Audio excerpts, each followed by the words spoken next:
Étrange, n'est-ce pas? Naître dans un monde aussi vaste, dans une vie qu'on n'a pas demandée, avec une famille qu'on n'a pas choisie. Naître, grandir, vivre, mourir. Un cycle auquel nul n'échappe. Étrange, n'est-ce pas? Et puis ce n'est pas tout. On grandit plein de rêves, plein de pureté, plein de beauté. Il suffit de regarder le visage d'un enfant qui croise un papillon. Tout est un cadeau du ciel, tout est merveilleux, tout peut être source d'émerveillement. Du ver de terre à la boue du sol, comme une sauterelle ou un rayon de soleil, tout peut nous faire rire. Papa qui fait le pitre, notre sœur qui fait une grimace, tout est source de joie, tout est confiance. On se sent invincible, on n'a peur de rien, on veut goûter à tout, toucher à tout. Puis en grandissant, on nous apprend la vie. La vie telle que d'autres nous poussent à la vivre. La vie. Et c'est là que ça commence. Petit à petit, insidieusement. On fait des systèmes de notation. On se compare les uns aux autres. On peut être moins qu'un autre. Ce moins qui nous donne l'impression de ne pas être assez. Nous avons créé l'argent, imprimé des billets et donné une valeur à ces choses. Et nous sommes devenus quelque part esclaves de notre création. Des prisonniers. On nous a appris qu'avoir plus de choses que notre impliquait d'avoir mieux réussi sa vie. Mais qu'est-ce que ça veut dire, réussir sa vie ?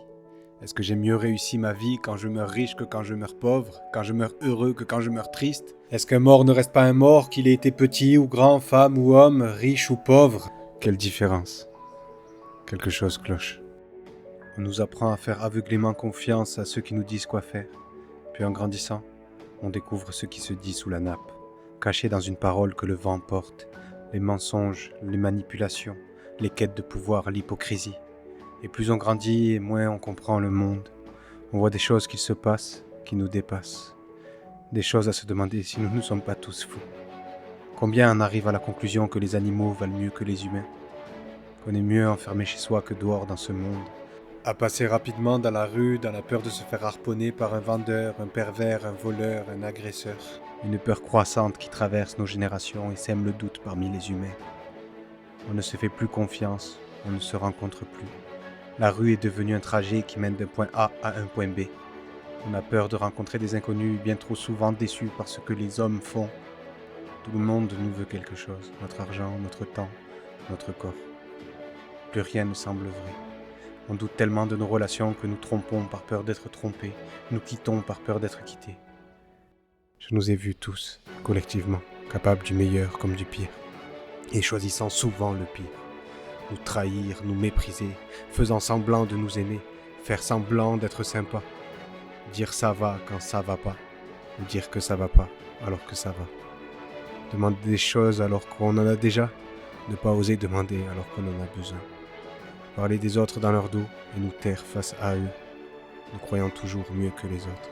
Les autres sont toujours le méchant de notre histoire, et nous sommes toujours la bonne personne. J'ai vu notre orgueil et notre mensonge. J'ai vu le meilleur et le pire de ce que nous proposons. J'ai vu que nos voies ne sont pas droites, que le malin est dans l'humain. Et puis, un jour, alors que j'étais étudiant en informatique, je me suis soudainement posé la question. C'est ça, la vie ? Je vais vivre, avoir mon bon boulot, toucher bien ma vie, avoir une femme, des gosses. Voyager, rêver, travailler, puis faire semblant de ne pas voir ce que le monde fait. Nous trahir, nous entretuer. Nous faire du mal les uns aux autres et ne rien faire ma vie égoïstement et puis c'est tout. Un jour je vais mourir et pouf, plus rien. Le sommeil sans rêve, ça n'avait aucun sens. Alors que je me voyais dans cette prison, je regardais cette vie qu'on me proposait. J'étais dans le chemin des façonneurs de ce monde. Nous étions l'élite qui pouvait révolutionner le monde par la technologie, les meilleurs des meilleurs. J'avais les femmes, les amis et le succès. Et malgré tout, je me sentais vide. Mais tellement vide. Et mon cerveau a dit stop. C'est ça, la vie. Un immense rejet de l'existence s'est fait en moi. Quelque chose s'est brisé. Ce n'est pas possible. La vie ne pouvait pas être que ça. C'est pas parce qu'on la vit comme ça qu'on est censé la vivre comme ça.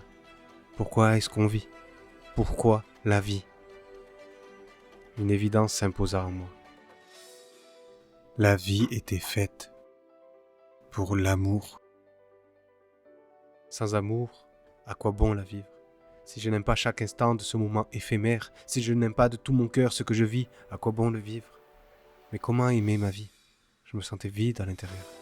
L'aimer pleinement, d'un vrai amour, d'un amour qui ne tarit pas. Une quête existentielle s'empara de mon âme. Comment aimer la vie? Quitte à mourir, à disparaître, à retourner au néant. Je ne voulais pas passer ma vie à faire semblant d'aimer ma vie. Je voulais aimer ma vie. Et avoir tout ce qu'un homme peut désirer ne m'avait pas fait aimer la vie. Je ne savais pas encore jusqu'où cette quête allait me mener.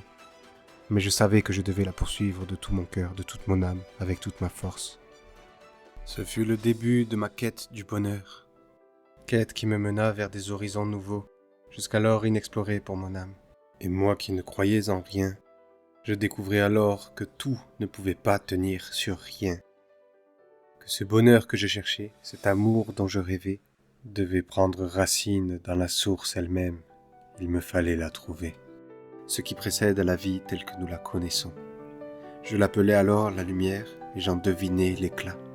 Cette lumière qui donne la vie, cette lumière qui éclaire l'âme.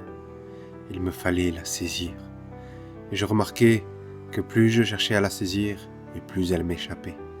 Plus je cherchais à la contrôler, et plus ma souffrance était grande. Je vivais la recherche d'un plein mystère qui ne pouvait que demeurer un mystère. Chercher à le percer n'a entraîné que souffrance et désarroi à mon âme. Et pourtant, sa vérité lumineuse m'attirait. Je ne pouvais détourner ma conscience de cette quête. Je savais que le but de la vie était là, sous mes yeux, proche de moi. Cette lumière était la réponse à ma question, à cette question qui me tourmentait. Pourquoi la vie? Alors je cherchais encore à saisir l'insaisissable. Je me heurtais à 1000 murs et à chaque détour de virage du coin de mon œil, j'apercevais encore et encore l'écho de cette lumière. Ma recherche dura des mois et des mois. Je me laissais guider par cette petite voix qui ne s'explique pas. Cette petite voix au fond de moi qui me poussait toujours, encore et encore. N'abandonne pas. Certains me croyaient fou. Peut-être avaient-ils raison. Mais je devais continuer. Quand bien même le monde entier tenterait de m'arrêter, la lutte pour la vie ne pouvait s'arrêter en moi. La quête de vérité était un feu dévorant et je cherchais la vie elle-même. Et un beau jour, enfin, à force de recherche, notre rencontre eut lieu. Et je ne m'y attendais pas un seul instant, mais elle vint et se présenta de la plus belle des manières. Ma quête était l'amour, et l'amour vint en moi. Cet amour par qui tout a été fait, et rien ne fut fait sans lui. Cet amour que les mots ne peuvent décrire, cet amour qui changea tout en un instant. La vie ouvrit son cœur et me le fit connaître, alors que je nageais dans cet océan infini d'amour. Cet amour qui dépassait ce que je croyais même être l'amour. Cet amour qui me fit prendre conscience qu'il était le but de la vie. Le commencement, le chemin et l'arrivée. Il était le pourquoi tout a été fait. Il était ce Dieu dont on me parlait depuis l'enfance. Ce Dieu dont je n'avais jamais voulu, auquel je n'avais jamais cru.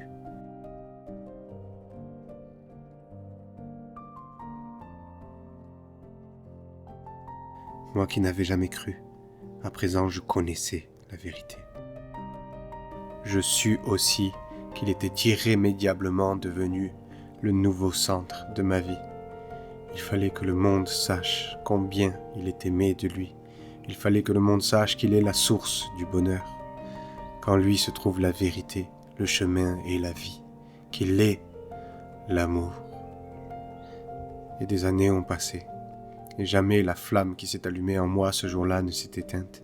Elle est un brasier dévorant qui embrase mon âme, un feu qui me pousse à faire cette vidéo, après avoir parcouru un bout du monde en cherchant à le servir, après les épreuves et les leçons incroyables qui vinrent nourrir mon âme pour la pousser à grandir dans le chemin de son amour.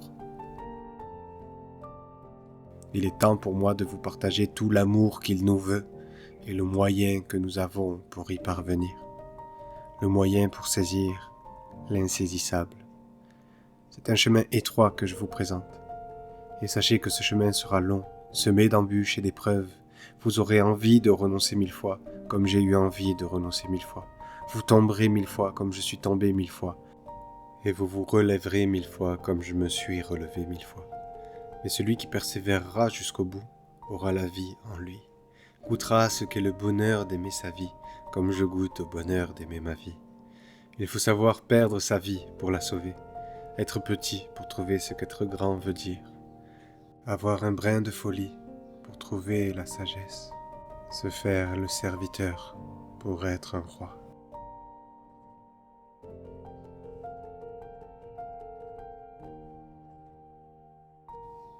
Rassemblons-nous, il est temps que la vie redevienne le centre de notre vie.